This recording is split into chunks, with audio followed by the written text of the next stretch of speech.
Selamat datang di channel Novel Official. Sebelum kalian mendengarkan novel Pesona Pujaan Hati, jangan lupa like, share, and subscribe. Kalau tidak ku sentil jantung kalian. Hehehehe. Tanpa lama-lama lagi langsung saja kita masuk di alur cerita novelnya. Bab 1761. Tepat ketika Nanako melihat ke langit dan merindukan Charlie di dalam hatinya. Charlie, yang bersembunyi di dinding, akhirnya melihat sosok bergerak di halaman di bawah. Dia melewati keamanan rumah itu dan mengitari rumah setengah pagar. Baru kemudian melihat Nanako, yang selalu peduli padanya. Melihat Nanako mengenakan kimono dengan sanggul tipis, Charlie tidak bisa menahan nafas dikatakan bahwa Nanako adalah standar Yamato Nadeshiko. Memang tidak berlebihan, dia pasti yang paling cantik dan sempurna yang pernah dilihatnya seorang wanita. Namun, kursi roda di bawah Nanako membuat Charlie sedikit malu. Dia tidak bisa berpartisipasi di final dengan Aoksue, dan juga bisa mengaku kalah dan mengakhiri permainan di awal kompetisi. Tapi dia harus bertahan sampai akhir, yang menyebabkan trauma fisik yang hebat pada tubuhnya. Pada saat ini, Charlie ingin melompat langsung dari dinding dan menemuinya di sebelahnya. Tetapi ketika dia berpikir untuk menggunakan cara pria seperti ini, dia tiba-tiba muncul di depannya. Itu mungkin sedikit memalukan. Jika dia takut padanya, bagaimana dia bisa menjelaskannya? Jika dia bertanya mengapa, bagaimana dia bisa menjelaskannya? Charlie, yang selalu memiliki kualitas psikologis yang sangat baik, ragu-ragu saat ini. Pada saat yang sama, di Tokyo, ratusan kilometer jauhnya, Matsumoto, yang bersembunyi di kegelapan, masih melanjutkan permainan kejamnya. Sambil membiarkan bawahan yang menahan Zifei dan Ziyu bersaudara menunggu kesempatan untuk datang dan membunuh, dia membiarkan gelombang orang lain memulai putaran baru perencanaan di Tokyo. Dia seperti badut jahat di Batman The Dark Knight, berniat bermain dengan semua orang, dan kemudian secara bertahap membelah dan membunuh mereka satu persatu. Kali ini, targetnya adalah Eiki. Dia merasa hanya saja ketika Zifei dan Ziyu diculik, mereka meninggalkan sedikit masalah bagi kedua keluarga mereka, dan ini tidak cukup untuk membuat kedua keluarga itu benar-benar memalingkan muka. Karena itu, dia ingin menambah perseteruan berdarah antara kedua keluarga tersebut. Hanya darah dan darah yang akan membuat orang kehilangan semua kewarasannya dan menjadi sangat gila. Jadi, malam ini, dia mengulurkan cakarnya ke arah Eiki Takahashi, yang lengannya telah dibongkar. Eiki adalah seorang pemuda di masa jayanya. Cedera lengan dan gips tidak akan memengaruhi kebutuhan fisiknya. Dan dia biasanya berada di Tokyo. Dan dia juga dikenal sebagai pencari gadis muda. Banyak aktris terkenal di Tokyo adalah kekasih dan mainannya. Beberapa waktu yang lalu, dia baru saja menghasilkan banyak uang untuk mengakuisisi Huadan, kepala grup gadis Jepang yang populer, untuk menjadikannya kekasihnya. Kebetulan girl group itu sedang melakukan variety show di TV Tokyo hari ini.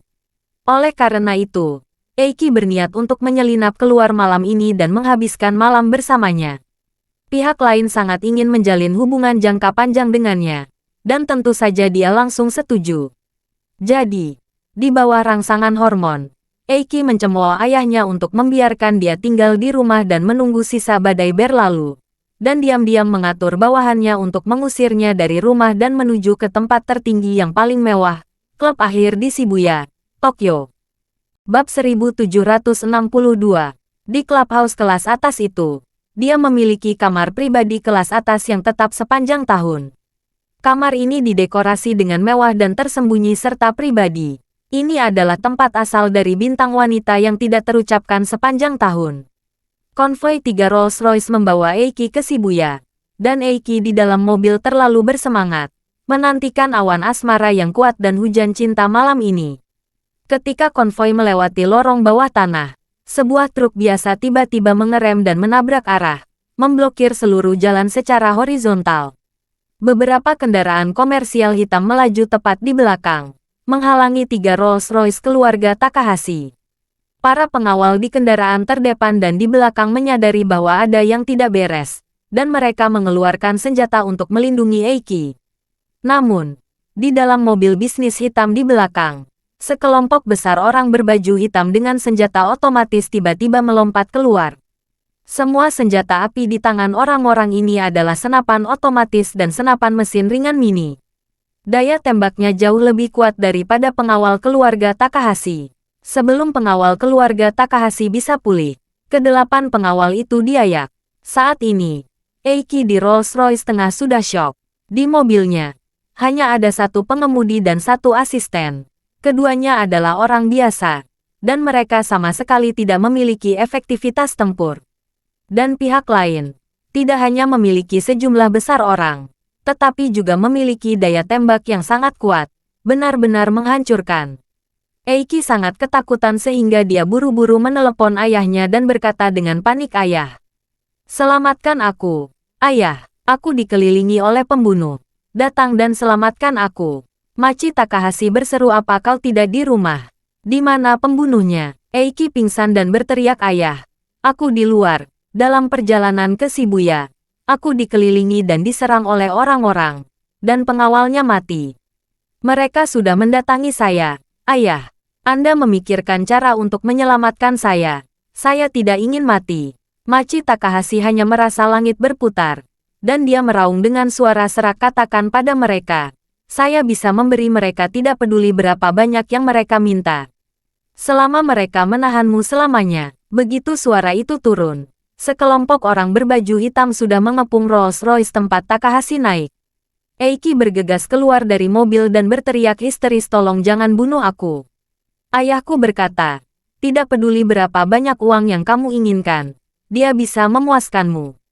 Pria berkepala hitam itu menyeringai, "Uang? Kami, keluarga itu, tidak peduli dengan uang. Yang kami inginkan adalah kehidupan semua orang di keluarga Takahashi. Sekarang kami akan mengirimmu di jalan dulu, dan kami akan mengirim ayahmu dan keluargamu segera bergabung denganmu." Eiki sangat ketakutan hingga dia pingsan dan meratap dengan panik, "Aku mohon jangan membunuhku. Aku masih muda, aku tidak ingin mati."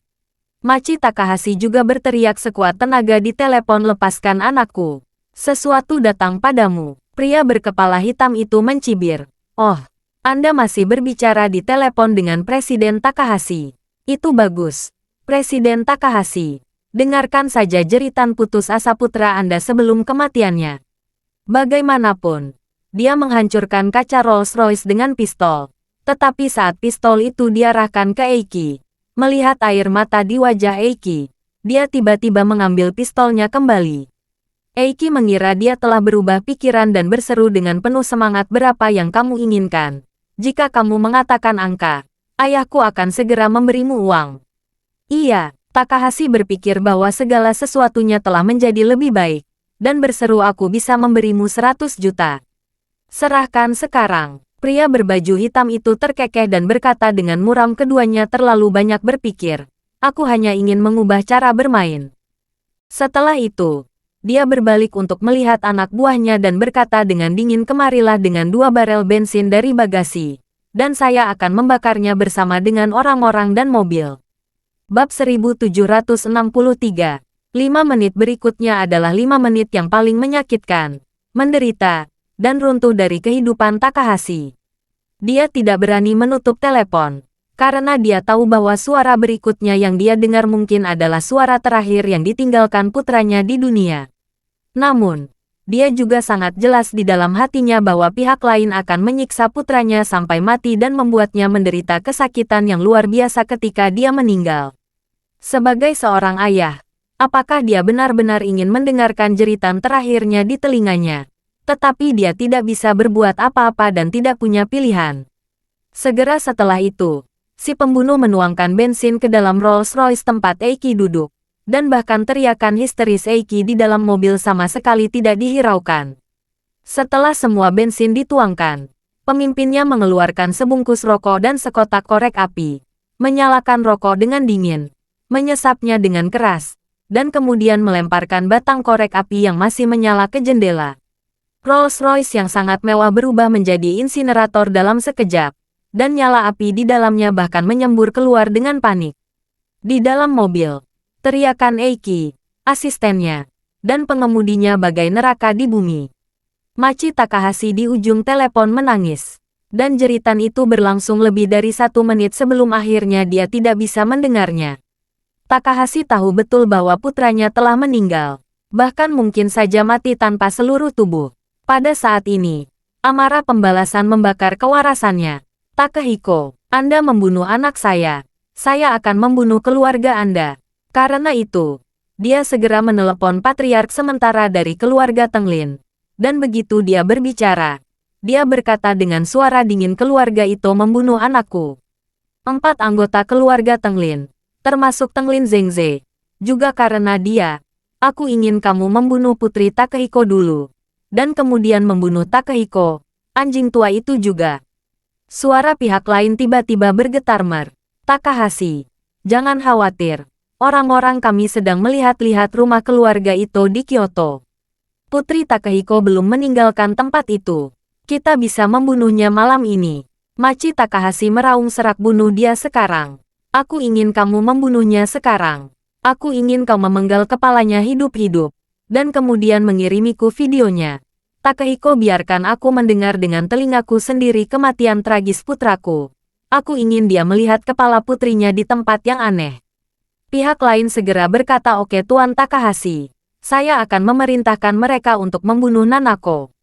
Pada saat yang sama, Kyoto, salju semakin membesar. Di salju tebal ini, Charlie diam-diam mengamati Nanako selama hampir 10 menit. Dalam 10 menit ini, Nanako memandang ke langit dengan bingung. Dan terkadang membungkuk, mengumpulkan kepingan salju putih dari tanah. Bermain sendirian tampak sangat bahagia. Pada saat Charlie memutuskan untuk turun menemuinya, dia tiba-tiba menyadari bahwa dari kegelapan di kejauhan, beberapa bayangan hitam menyerang lokasinya dengan kecepatan yang sangat cepat. Dilihat dari postur tubuh saat berlari dan cara bernafas saat berlari, bayangan hitam ini sangat mirip dengan keempat Tenglin. Charlie segera menjadi waspada. Orang-orang ini semuanya harus menjadi ninja. Apalagi ini adalah ninja dari keluarga Tenglin. Bab 1764. Charlie merasa bahwa mereka tidak pandai datang. Jadi dia segera menyembunyikan nafasnya dan mengamatinya secara diam-diam. Dan melihat bahwa orang-orang ini memanjat tembok dengan kecepatan yang sangat cepat. Dan kemudian bergegas menuju Nanako dari berbagai arah. Meskipun Nanako terluka parah tetapi masih belum sembuh. Dia masih seorang ahli seni bela diri. Dan dia memiliki kecerdasan yang sangat tinggi.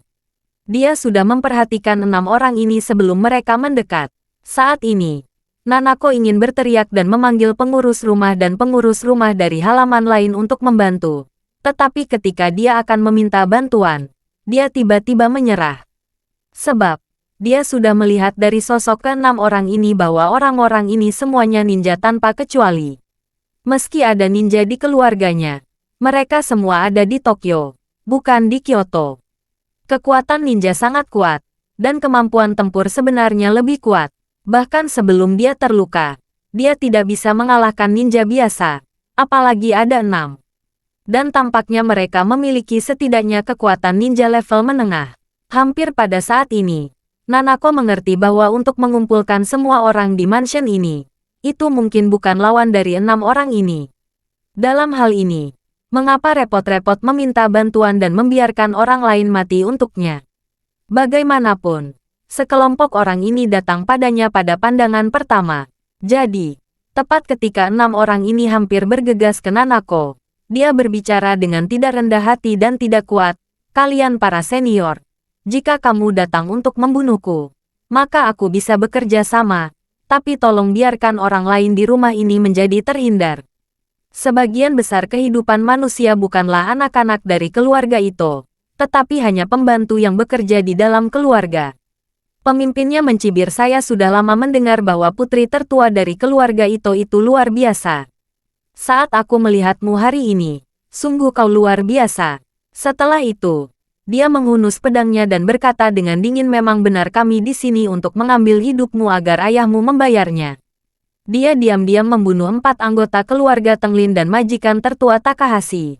Aku hanya bisa mengambil nyawamu untuk hidupmu agar ayahmu membayar sedikit bunga dulu.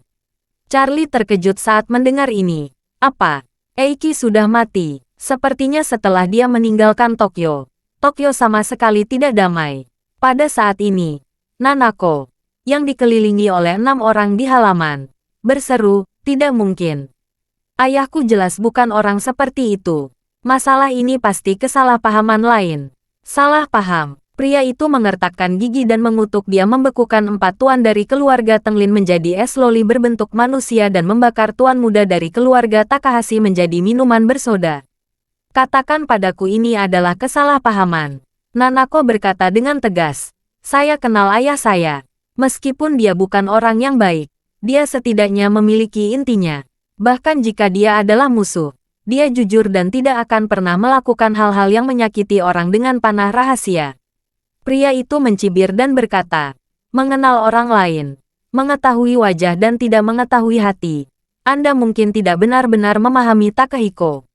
Tapi Anda bisa mengambil satu langkah dulu. Dan setelah dia di jalan, Anda bisa bertanya apakah dia sudah melakukan sesuatu." Setelah itu, dia langsung berkata kepada orang di sebelahnya, "Keluarkan video ponselnya. Aku akan mengirimkan video pemenggalan itu ke Tuan Takahashi." "Baik." Pemimpinnya mengeluarkan pedang ninja yang sangat tajam dari pinggangnya, menyalakan cahaya dingin, dan berkata kepada Nanako, "Nona Ito, waktunya mati." Nanako mengangguk dalam diam, lalu menutup matanya untuk menyatakan takdirnya, bergumam pada dirinya sendiri dalam kesedihan, "Tuan, sampai jumpa di kehidupan selanjutnya." Pemimpinnya menghela nafas sedikit, "Nona Ito, aku akan membuatmu mati bahagia. Dan kuharap kamu tidak akan terlahir di keluarga kaya di kehidupan selanjutnya." Karena itu, dia mengangkat tinggi pedang ninjanya. Semua kekuatannya terkumpul di lengannya, siap untuk memotong leher Nanako kapan saja. Nanako juga patah hati saat ini. Matanya yang indah tertutup rapat, menunggu saat takdir akhirnya tiba. Pada saat kepala pria itu diangkat untuk menjatuhkan pedangnya, sebilah pedang Hanmang datang kepadanya dengan cepat di udara dengan kecepatan yang sangat cepat. Dengan teriakan, shuriken beracun ditembakkan dari tengah alisnya, dan orang yang akan memenggal kepala Nanako ini mati mendadak pada saat ini. Charlie akhirnya bergerak. Bab 1765. Faktanya, saat pria itu mengangkat pedang ninja, 5 orang lainnya mundur 2 langkah. Ini karena mereka tidak ingin darah terciprat ke tubuh mereka saat disemprotkan. Namun, mata mereka terus menatap Nanako, menunggu darah mengalir, dan Nanako sendiri juga siap menemui ajal. Namun, gambar itu berhenti tiba-tiba pada saat ini. Pedang ninja terangkat tinggi, melayang di udara, dan orang lain tidak tahu mengapa dia terlambat. Ketika mereka melihat ke atas, mereka menyadari bahwa Algojo yang memegang pedang sudah mati. Panjangnya hanya beberapa sentimeter yang tersisa di bagian tengah dahinya. Lukanya terlalu dekat dengan tubuh pedang, jadi hanya sedikit darah yang menembus dari luka dan menetes di atas salju yang putih dan tebal, merah terang langsung pingsan. Tepat ketika orang-orang ini tercengang dan tidak tahu apa yang terjadi, mereka menemukan bahwa pedang di tangan yang menusuk alis orang ini ternyata sangat familiar. Orang yang mengambil telepon untuk merekam video berteriak dengan ngeriah, Ini Shuriken King Tian. Ini memang Shuriken Tenglin King Tian. Setelah Charlie membunuhnya, dia menyimpan semua senjata rahasia miliknya. Dan itu sangat berguna saat ini. 5 orang yang tersisa tiba-tiba terkejut. Kematian tragis Tenglin Zhengze dan Tenglin King Tian telah membuat mereka ketakutan. Sekarang, Shuriken Tenglin King Tian membunuh anggota keluarga mereka yang lain. Dapat dilihat bahwa krisis sudah di depan mata. Orang yang merekam video dengan ponselnya, membuang ponselnya dan berkata kepada 4 orang lainnya, "Aturlah susunannya. Atur sebuah arai." 4 orang lainnya pulih untuk sementara waktu, dan mengeluarkan pisau ninja satu demi satu. Kelima orang itu membentuk lingkaran kecil dari belakang ke belakang, dan masing-masing dijaga ke arah yang berbeda. Ini adalah formasi bidak yang paling umum digunakan saat ninja bertahan. Pada saat ini, Nanako mendengar gerakan tersebut dan membuka matanya, dan tiba-tiba menyadari bahwa pria yang akan menebasnya telah menjadi mayat yang berdiri, dan 5 orang lainnya membentuk formasi pertahanan seperti musuh besar. Dia tidak tahu apa yang sedang terjadi. Tiba-tiba, salah satu dari 5 orang itu tiba-tiba jatuh lurus ke depan dan terjun ke dalam salju tebal. Orang-orang di sekitarnya buru-buru mengulurkan tangan dan berbalik, hanya untuk menemukan bahwa ada shuriken yang menempel di tengah dahi dan alisnya. Pria itu menunjuk ke dinding dan berkata dengan gugup, "Di dinding." Akibatnya, 4 orang yang tersisa menyerahkan formasi pertahanan melingkar, satu demi satu dengan 12 poin, menatap ke arah di mana shuriken menembak tadi. Salah satu dari mereka gemetar dan berkata, "Apa kemampuan untuk melukai orang dengan panah rahasia? Keluarlah jika kamu memiliki kemampuan." Meskipun dia berkata begitu, dia tidak berharap kata-kata seperti itu benar-benar menggairahkan pihak lain. Lagi pula, ini kedengarannya terlalu anak-anak. Bagaimana lawan bisa dibodohi olehnya jika dia memiliki kekuatan seperti itu? Namun, tidak ada yang mengira bahwa saat suaranya jatuh, sosok gelap tiba-tiba melompat ke dinding. Dengan segera, bayangan gelap itu mengambil langkah santai dan melangkah ke arah mereka. Setiap kali bayangan hitam itu menginjak kaki, salju berderit di tanah, membuat keempat orang itu semakin ketakutan. Nanako mengamati bayangan gelap itu dengan mata terbelalak. Dia ingin tahu siapa pria yang menyelamatkannya secara diam-diam. Dan ketika bayangan gelap datang padanya untuk membiarkan dia melihat orang-orang, dia langsung disambar petir. Dia tidak pernah bermimpi bahwa orang yang menyelamatkannya adalah Charlie, yang sudah lama dia pikirkan. Pada saat ini, Nanako mengira dia salah, dan dia berhalusinasi. Jadi dia menyeka matanya dan melihat dengan hati-hati. Bab 1766. Pria yang tersenyum di depannya memang Charlie, yang telah lama dirindukan, dicintai, dan dirindukannya. Pada saat ini, di lubuk hati Nanako, pertanyaan yang tak terhitung jumlahnya tiba-tiba muncul. Bagaimana mungkin dia? Kenapa dia? Kenapa dia di sini? Apakah aku sedang bermimpi? Mungkinkah aku sudah mati? Dan semua ini hanyalah ilusi setelah kematianku. Baru saja, aku bahkan merasa jika aku bisa melihat Charlie sebelum aku mati, aku akan mati tanpa penyesalan. Tapi siapa yang berani percaya bahwa Charlie tiba-tiba datang untuk menyelamatkanku seperti dewa dari surga? Pikiran yang tak terhitung jumlahnya di benaknya berkumpul bersama. Dia terkejut dan ragu-ragu, gugup dan bersemangat, dan seluruh tubuhnya gemetar sampai tidak bisa berkata-kata. Saat ini, Charlie adalah orang pertama yang memecah kesunyian. Dia memandang Nanako, tersenyum, dan bertanya, "Nona Ito, bagaimana kabarmu sekarang?" Mendengar suara Charlie, Nanako akhirnya memastikan bahwa semua yang ada di depannya bukanlah ilusi. Dia telah jatuh cinta sejak lama dan bahkan berpikir bahwa Charlie, yang tidak akan pernah memiliki kesempatan untuk bertemu lagi, datang untuk menyelamatkannya ketika dia berada di saat paling kritis dalam hidupnya. Pada saat ini, Nanako akhirnya menyadari kebahagiaan tertinggi seorang wanita. Ia merasa bahwa dalam hidup ini, tidak akan ada lagi momen yang dapat melampaui setiap menit dan setiap detik masa kini. Bahkan jika harus membiarkannya mati sekarang, dia merasa hidupnya telah sepenuhnya terpenuhi, tanpa penyesalan. Akibatnya, dia tidak bisa lagi mengendalikan emosinya dan berteriak dengan keras, "Guru, aku kembali dari Aurus Hill, menantikan reuni denganmu siang dan malam. Aku tidak berharap kamu benar-benar datang." 4 ninja berada di ambang musuh, dan salah satu dari mereka mengertakkan gigi dan memarahi, "Nak, apakah kamu membunuh King Tian?" Charlie tersenyum kejam, "Aku membunuhnya. Apa yang bisa kamu lakukan?" Pria itu mengertakkan gigi dan berteriak, "Start. Membunuh 6 anggota keluarga Tenglin. Saya ingin hidup Anda." Charlie memandang keempat ninja itu, dan berkata dengan ringan, "Kamu sedikit berisik, karena kamu menginginkan hidupku. Jangan ganggu orang lain di rumah besar ini." Setelah berbicara, dia memegang perintah gemuruhnya dengan satu tangan, dan bergumam dengan suara rendah guntur. Tiba-tiba, serangkaian guntur yang membosankan tiba-tiba terdengar di langit yang suram. Rangkaian guntur ini segera menyebabkan seekor anjing menggonggong, dan malam bersalju yang awalnya tenang tiba-tiba menjadi berisik. Saat ini, Charlie mencibir dengan jijik, dan berteriak, "Mau dibayar, kan? Ayolah. Aku akan mengirimmu untuk menemui mereka sebelum mereka jauh." Pria itu tidak tahu bahwa guntur itu disebabkan oleh Charlie, dan dia meraung marah, Start, kamu harus mati hari ini." Begitu suara itu jatuh, dia mengangkat tinggi pedang ninja dan menebas Charlie dengan kecepatan yang sangat cepat. 3 lainnya tidak jauh di belakang. Salah satu dari mereka melompat langsung ke udara, mengayunkan pedang ke arah Charlie dari udara. 2 lainnya dengan cepat menjauh ke samping dan melambaikan pedang ninja, bersiap untuk mengepung Charlie dari sayap kiri dan kanan. Seperti yang kita semua tahu, pedang katana dan ninja semuanya ditempa oleh pengrajin papan atas dengan baja tahan karat terbaik. Bilahnya sangat tajam sehingga bisa dipatahkan dengan tiupan. Keempatnya menyerang bersama, dan Charlie akan dipotong menjadi beberapa bagian jika dia tidak tahan sedikit pun. Keempat orang ini bisa digambarkan sebagai pembunuh.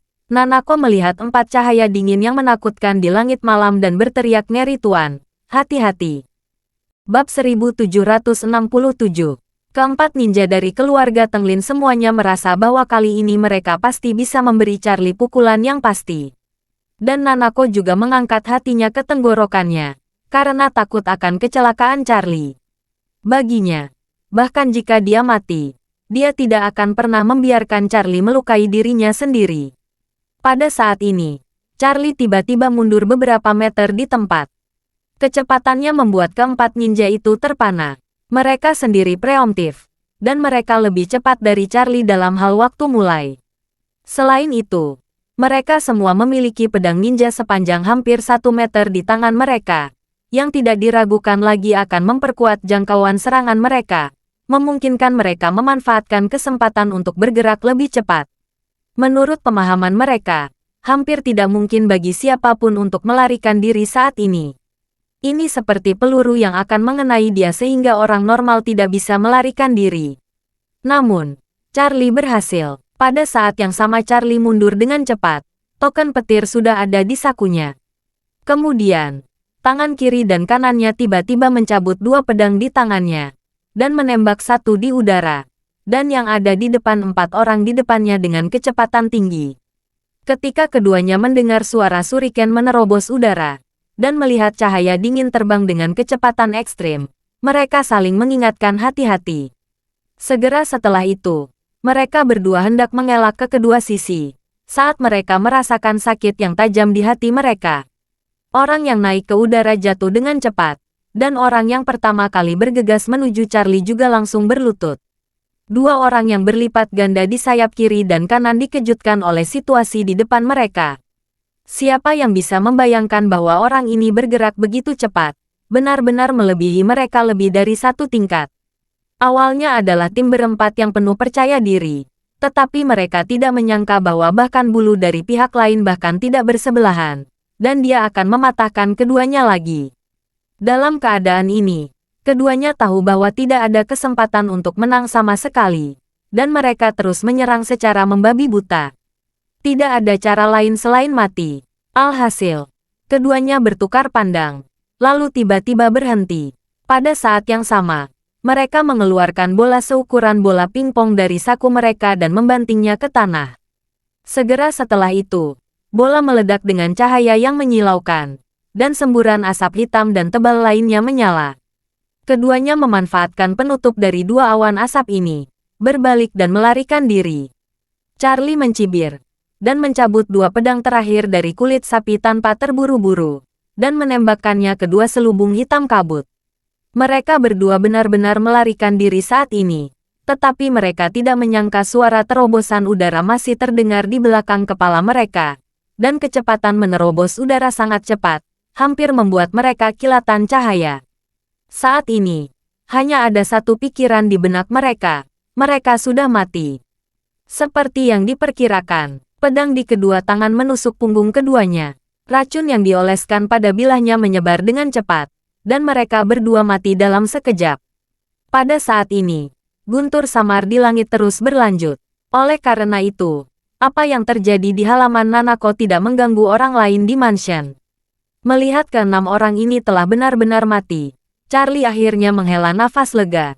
Dan pada saat ini, Nanako, yang tidak jauh darinya, menatapnya dengan air mata, ketakutan, dan kekaguman di matanya. Bab 1768. Master Wade. Nanako tersedak, lalu memutar roda kursi roda dengan kedua tangan dan mendekati Charlie. Charlie mengambil beberapa langkah dengan cepat, mendatanginya, dan bertanya, "Nona Ito, kamu baik-baik saja?" "Tidak apa-apa. Aku baik-baik saja." Nanako menggelengkan kepalanya. Lalu dia tidak bisa mengendalikan wajahnya dan mulai menangis. Pada saat ini, perasaan terbesarnya bukanlah sisa hidupnya, tapi kejutan besar yang dibawa kemunculan Charlie yang tiba-tiba. Melihatnya menangis seolah-olah dia secara emosional di luar kendali. Charlie tidak bisa membantu tetapi mengulurkan tangannya dan dengan lembut menyentuh punggung tangan dinginnya. Dengan lembut menghibur Nona Ito. "Berhenti menangis, tidak apa-apa." Nanako menyeka air matanya, menggelengkan kepalanya dan berkata, "Aku tidak menangis atas apa yang baru saja terjadi." Setelah selesai berbicara, dia mengangkat kepalanya, tidak menyembunyikan cinta yang dalam di matanya. Tersedak dan bertanya, "Tuan, mengapa kamu datang ke Kyoto?" Charlie tersenyum sedikit. "Saya datang ke Jepang untuk melakukan sesuatu. Saya baru saja tiba di Osaka. Kupikir Osaka cukup dekat denganmu. Jadi aku datang untuk menemuimu." Saat Nanako mendengar ini, rasa manis di hatinya seakan langsung lumer. Dia bertanya dengan penuh semangat, "Guru, Anda datang menemui saya karena Anda merindukan saya?" Charlie ditanya olehnya. Dia ingin mencari alasan untuk menyembunyikannya. Tetapi tiba-tiba dia merasa bahwa dia datang ke sini sejauh ini. Tindakan ini adalah jawaban yang paling jujur. Saat ini, apalagi yang bisa dia bohongi? Jadi, dia mengangguk ringan, dan berkata dengan agak tidak wajar, "Lupakan." Nanako sangat senang mendengarnya, meskipun masih ada air mata di sudut matanya. Dia tersenyum dan berkata dengan sangat gembira, "Saya tidak menyangka guru masih memikirkan saya ini benar-benar mengejutkan saya." Lalu dia buru-buru bertanya pada Charlie, "Tuan, bagaimana kamu tahu bahwa saya di Kyoto?" Charlie berkata, "Saya bertemu Tanaka di Bandara Eastcliff beberapa hari yang lalu dan dia memberi tahu saya." "Itu dia," Nanako berkata dengan malu-malu. "Guru, terima kasih telah mengingat saya. Dan terima kasih telah menyelamatkan hidup saya hari ini."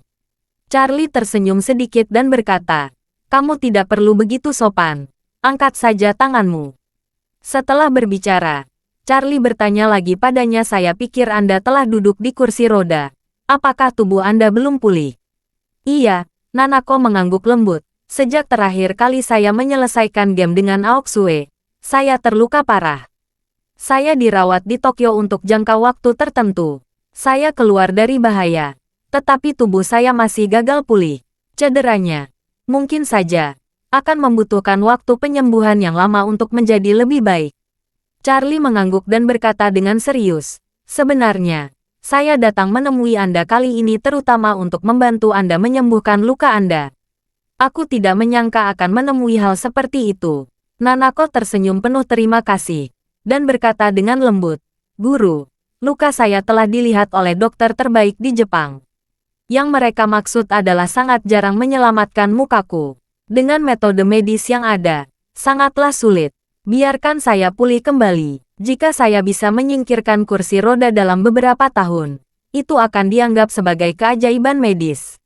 Setelah itu, Nanako mengangkat kepalanya lagi, menatap Charlie dengan mata berapi-api, dan berkata dengan serius, "Guru, kamu datang menemui saya. Saya sudah sangat tersentuh. Ini lebih penting daripada membuat saya berdiri lagi atau pulih. Kamu tidak tahu betapa aku merindukanmu selama periode waktu ini. Bahkan aku tidak dapat mempercayainya. Keinginan terbesarku untuk waktu yang lama bukanlah untuk dapat pulih, tetapi untuk melihat Master Wade lagi." Pada titik ini, Nanako mengumpulkan keberanian, meraih tangan Charlie, dan berkata dengan penuh kasih, "Terima kasih, Tuan Wade. Anda di sini. Ini adalah berkah Nanako. Jika saya bisa bergandengan tangan dengan Guru Wade di tempat ini, berjalan di salju sebentar, aku tidak akan menyesal dalam hidup ini." Melihat matanya yang lembut, Charlie merasa sedikit tertekan di dalam hatinya. Dia menatapnya dan berkata dengan sangat serius, "Nanako, aku punya cara bagimu untuk menyembuhkanmu dan memulihkanmu ke kondisi sebelum pertarungan." Bab 1769. Mendengar kata-kata Charlie yang tak tergoyahkan, Nanako sedikit tercengang. Dia tidak percaya bahwa cederanya masih memiliki kemungkinan untuk pulih seperti sebelumnya. Tetapi ketika Charlie mengatakan ini, dia tiba-tiba merasa sangat percaya. Jadi, dia bertanya kepada Charlie dengan heran, "Tuan, apakah Anda benar-benar memiliki cara untuk menyembuhkan luka saya?" Charlie mengangguk dan berkata, "Tapi sebelum aku memperlakukanmu, lebih baik aku memperlakukan mayat-mayat ini." Nanako buru-buru berkata, "Aku akan memanggil kepala pelayan." "Tidak dibutuhkan." Charlie menghentikannya dan berkata, "Saya memiliki sedikit konflik dengan ayahmu di Tokyo. Jika Anda memberitahu pengurus rumah tangga tentang masalah besar seperti itu, dia pasti akan segera memberitahu ayah Anda. Mungkin tidak terlihat bagus saat itu." Nanako bertanya dengan heran, "Guru, apakah kamu melihat ayah saya di Tokyo? Mengapa Anda berkonflik?" Charlie mengangkat bahu dan berkata, "Masalah ini adalah cerita yang panjang. Aku akan memberitahumu nanti saat aku akan mentraktirmu." Nanako menjulurkan lidahnya dan berkata sambil tersenyum, "Sepertinya ayahku sangat menderita dengan Master Wade." Charlie terkekeh. Dia tidak menahan rasa sakit. Dia hanya kehilangan sedikit uang.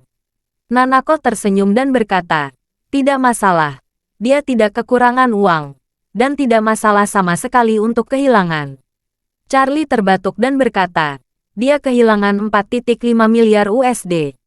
Hah?" Nanako terkejut dengan kata-kata Charlie dan bertanya dengan kaget, 4,5 miliar USD. "Tuan tidak bercanda, kan?" Charlie tersenyum dan berkata, "Aku tidak bercanda. Itu benar. Tapi aku belum mempertimbangkan apakah itu benar-benar merugikannya." Nanako berkata tanpa ragu-ragu, "Guru, kamu tidak perlu memikirkannya. Uang ini akan dianggap sebagai tanda dari ayah saya untuk saya. Bagaimanapun, Anda baru saja menyelamatkan hidup saya. Hidupku ada di matanya. Lebih dari 4,5 miliar dolar." Charlie tertawa dan berkata, "Kamu murah hati. Jadi kamu tidak takut ayahmu akan tahu bahwa dia marah padamu?" Nanako menggelengkan kepalanya dan berkata dengan serius, "Jika dia berani marah, maka saya akan lari dari rumah dan pergi ke China untuk bergabung dengan Master Wade, dan kemudian tidak akan pernah kembali."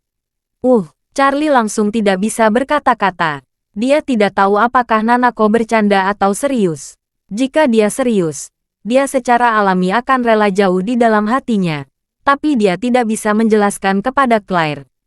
Pada saat ini, Nanako melihat Charlie ragu-ragu, dan buru-buru tersenyum, "Guru, saya membuat lelucon dengan Anda. Anda tidak harus serius. Dan bahkan jika saya benar-benar ingin pergi ke China, saya harus membeli rumah di Aorus Hill dan menetap sendiri. Tidak akan menimbulkan masalah bagi Master Wade." Charlie menghela nafas dan berkata, "Aku akan membicarakannya nanti. Aku akan menangani 6 mayat ini dulu. Anda memiliki banyak ruangan di halaman Anda. Yang mana yang tidak umum digunakan?" Nanako menunjuk ke sayap barat dan berkata, "Ruangan itu adalah gudang. Tapi karena aku sudah lama tidak kembali, jadi kosong." Charlie mengangguk dan berkata, "Ini dingin. Aku akan mengirimmu kembali ke kamar, dan kemudian menangani mayat-mayat ini. Saat ini selesai, aku akan mengobati lukamu dulu. Setelah luka sembuh, Anda akan memberitahu pengurus rumah tangga di rumah. Biarkan mereka membuang tubuh dengan benar." Nanako buru-buru bertanya, "Guru, apakah Anda akan pergi setelah menyembuhkan saya?" "Iya," Charlie mengangguk dan berkata, "Saya harus kembali ke Osaka. Saya akan kembali ke China setelah saya menyelesaikan pekerjaan saya di sana." Nanako tampak sedikit bingung, dan bergumam, "Kalau begitu kuharap, lukaku tidak akan pernah sembuh." Charlie berseru, "Jangan bicara omong kosong. Ini nasib buruk." Nanako berkata dengan sungguh-sungguh, "Kalau begitu, Tuan Wade bisa tinggal di sini selamanya. Karena katamu, kamu hanya bisa pergi jika lukanya sembuh, dan kamu tidak bisa pergi jika lukanya tidak sembuh."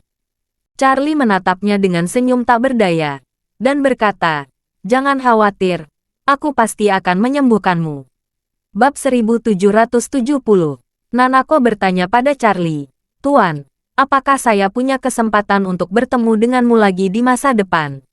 Charlie mengangguk, "Ya, saya sekarang menempatkan sebagian dari bisnis saya di Jepang, dan saya mungkin sering datang ke sini di masa depan."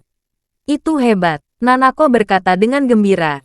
"Guru, bisakah kamu berjanji padaku satu hal?"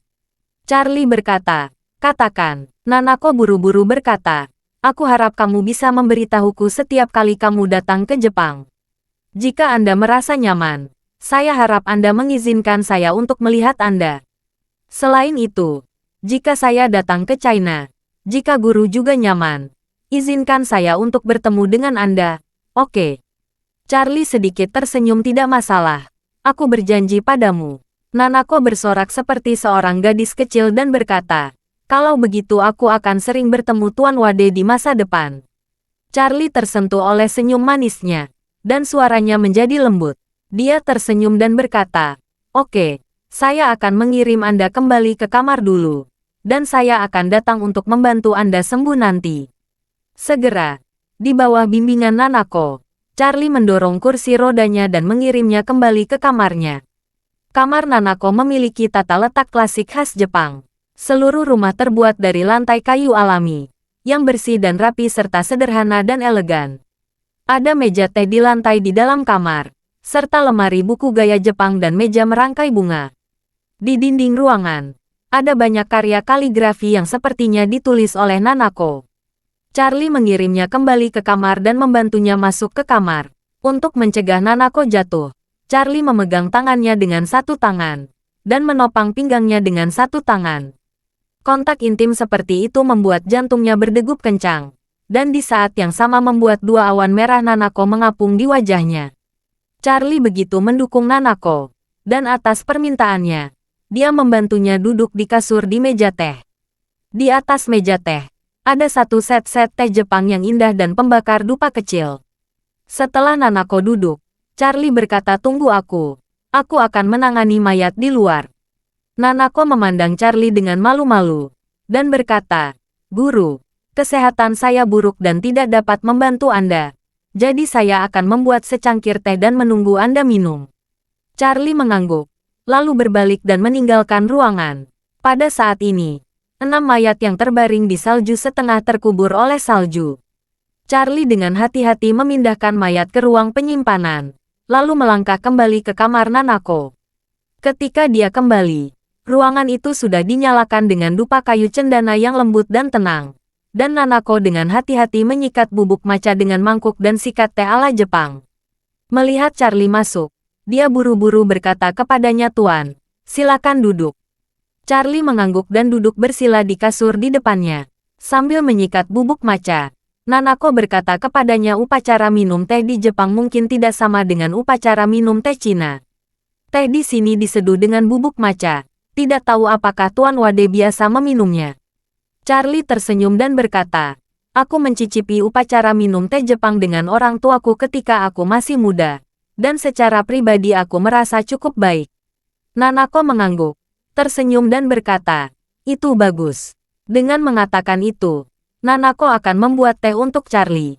Tiba-tiba Charlie mengerutkan kening, merendahkan suaranya dan berkata padanya, seseorang telah datang melalui dinding. Ah! Mata Nanako membelalak karena terkejut. Apa kamu barusan bersama sedikit orang? Charlie menggelengkan kepalanya. Belum tahu. Tapi hanya ada satu orang di sisi lain. Mungkin tidak ada di sini untuk menyakiti Anda. Jangan bicara omong kosong nanti.